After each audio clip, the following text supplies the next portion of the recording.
Wanasema kwamba usichokijua ni usiku wa giza. Hii ina maana kwamba jambo lolote lile ambalo haulijui wewe huwezi kulielewa. Hayo yalinenwa na wahenga. Na wahenga walikuwa na mambo mengi sana, lakini pia usisahau tulikuwa na mababu na nyanya zetu. Babu na nyanya zetu walikuwa na story au walikuwa na hadithi za Kiafrika tu, hadithi zilizohusisha wanyama, zikahusisha ndege na viumbe mbalimbali. Hadithi hizi zilikuwa kwa ajili ya kutufunza, kutuelimisha na kutuambia ili tukaweze labda kutumia kuwaelekeza watu wakaweze kuwa na maadili mema.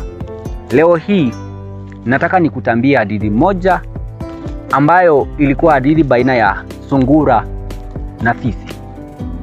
Sungura na fisi. Kabla ya kukupa hadithi hii, naomba nikaweze kuambia jina langu naitwa Eliud Kisa, au jina langu la kikazi naitwa Sultan Rabbit. Kwenye jina hilo Sultan Rabbit tunaona pale kuna rabbit. Rabbit kwenye Kiswahili ni sungura. Sasa leo hii nataka niwape hadithi moja hata ambayo itakupea ufunuo mbona nikajiita Sultan Rabbit. Hadithi yetu inaenda namna hii. Hapo zamani za kale kidogo, paliondokea kuwa na sungura na fisi ambao walikuwa tu marafiki. Kawaida wanyama wa kitambo walikuwa marafiki kabla ya kukua na uhusiano, kabla uhusiano wao kudhoofika au kuharibika, walikuwa marafiki wakubwa sana. Na sungura na fisi bado walikuwa na tabia zile zile tu. Sungura alikuwa na tabia zake za kijanja janja, fisi naye tabia zake za tamaa. Hivyo walikuwa marafiki na walikuwa wanaishi pamoja. Na sungura na fisi walikuwa na wazazi wao. Ina maana kwamba sungura alikuwa na mama yake, pia fisi alikuwa na mama yake. Na ikafikia kipindi ambacho ikakuwa ni ugumu sana, au maisha yamewalemea, kwa sababu mahali ambapo walikuwa wanaishi kukatokea ukame fulani, ikakuwa kuna shida fulani, lishe imekuwa duni, hakuna chakula. Ikakuwa vipi? Wakakaa chini wakajadili, wakasema, kaka sungura, nawe ndugu yangu fisi, tutafanya vipi hapa? Maisha yashakuwa magumu.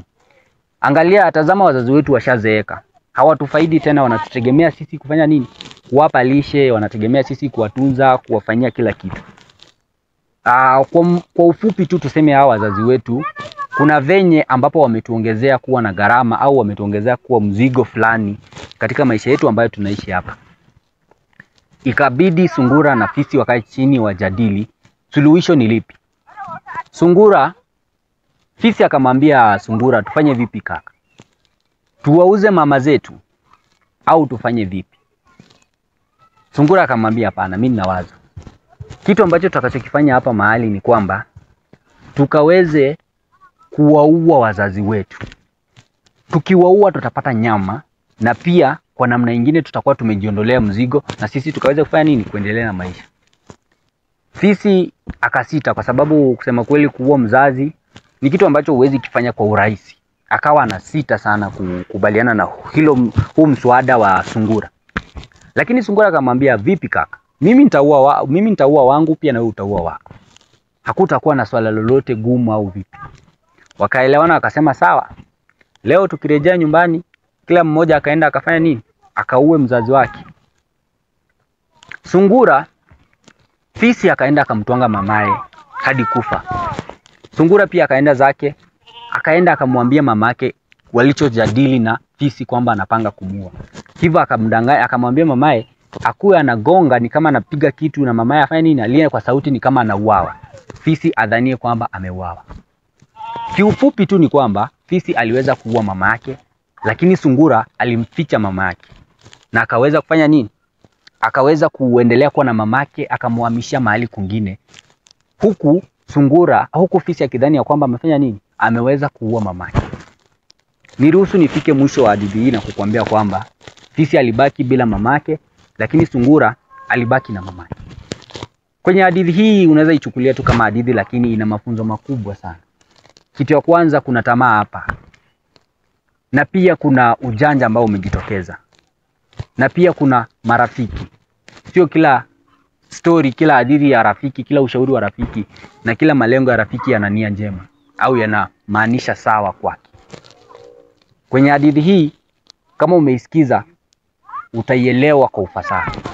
lakini kwangu mimi niruhusu tu nikaweze kukomea hapa nilipofikia.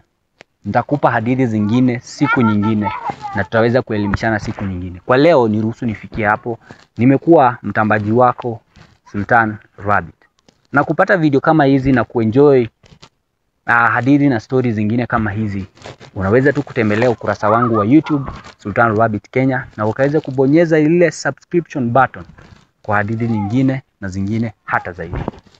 Shukran mtazamaji wangu, tupatane wakati mwingine.